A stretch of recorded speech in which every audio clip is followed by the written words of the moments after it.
न कोई शीश महल है न कोई ताजमहल है, यादगार मोहब्बत ये प्यार का है मेरा।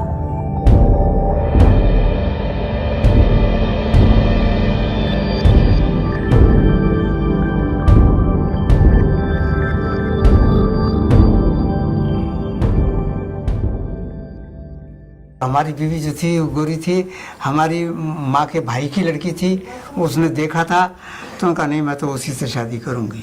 तो वो शादी जो है हमारी तय हो गई और जून 1953 में 14 जून की बारात थी और 15 जून की रुखसत। और उसको जब वो शादी होने के बाद वो मेरे साथ गई तो रोटी ठीक से पकाने नहीं आती थी, मैंने पकाना बताया था। फिर वो इतनी बेहतरीन रोटी पकाने लगी थी कि हम तो सवारी नहीं है हमारे पकाने का। अब पढ़ने में ये था कि वो कुरान शरीफ तो घर की पढ़ी हुई थी और इसके अलावा हमारे मामू ने कहीं नहीं पढ़ाया।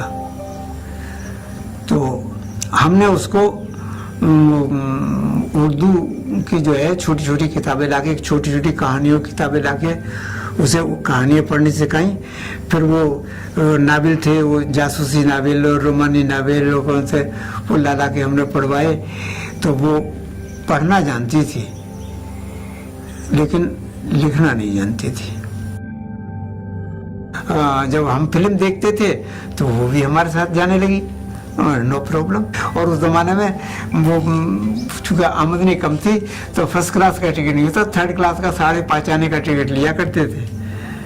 वहाँ अलीगढ़ में तस्वीर महल है एक पुराना सिनेमा हॉल, तो उसमें देखा करते थे तस्वीर फिल्म।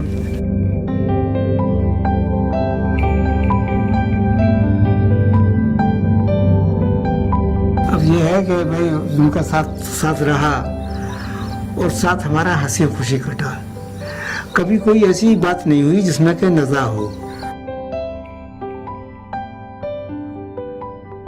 फिर ये था कि जब वो अच्छी थी और बच्चे हमारे हुए नहीं तो कभी उसको एहसास होता था और वो ये कहती थी कि हमारी न्यास फाता तो क्या कोई हमारा जिक्र भी नहीं करेगा, हमारे मरने के बाद कौन हमारा जिक्र करेगा।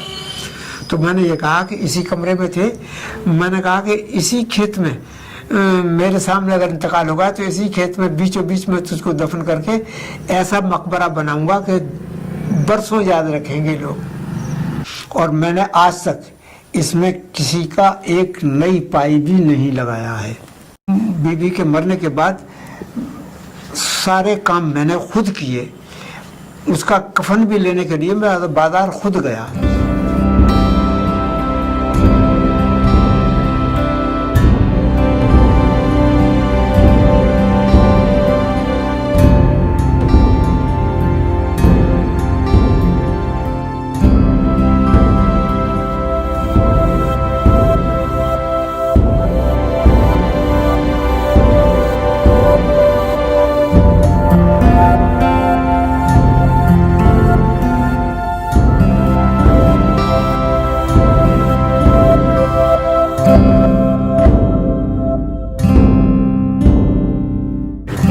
बुनियाद जो है 10 फीट गहरी है और 27 इंच चौड़ी और एक कंक्रीट की है ये। उसके ऊपर ये जो है ये 15 इंच चौड़ी है।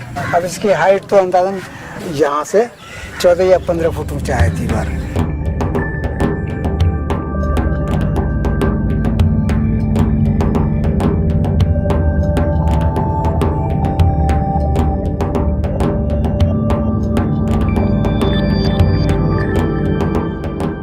और वो जो कब्र एक बनी हुई है और ढकी हुई है उससे, तो वो तो मेरी बीवी की कब्र है।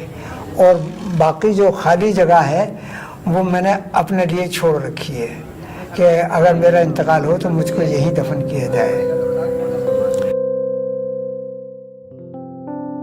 हमारी शादी के बाद हमारी बदकिस्मती की ये कि हमारे कोई औलाद नहीं हुई।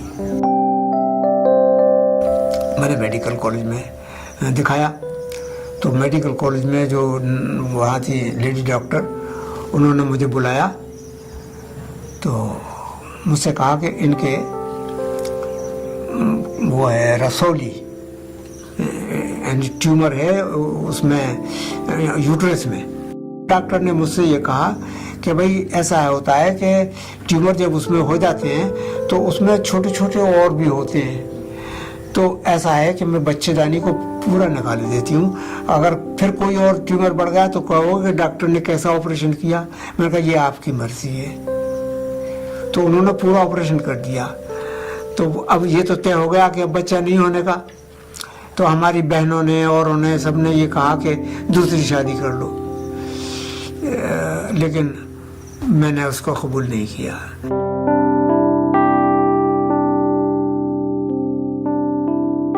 बस एक कसक दिल में रह गई कि मरने से पहले जब उसका दूसरा कैंसर हुआ गले का, उसमें बोलना बंद हो गया, तो वो कुछ कहना चाहती थी मगर हम समझ ना पाए, इशारे उसके समझ ना पाए, जबान से वो कह ना पाई। बस यही कसक है अब मेरे दिल में कि वो क्या कहती थी। मेरे नाखुदा मेरे राह पर, मेरे रहनुमा मेरे हम सफर, लगे जहां से है तू अजीज तर, तू कहाँ गया मुझे छोड़कर, मेरे शीशे दिल को तोड़कर, तू कहाँ गया मुझे छोड़कर।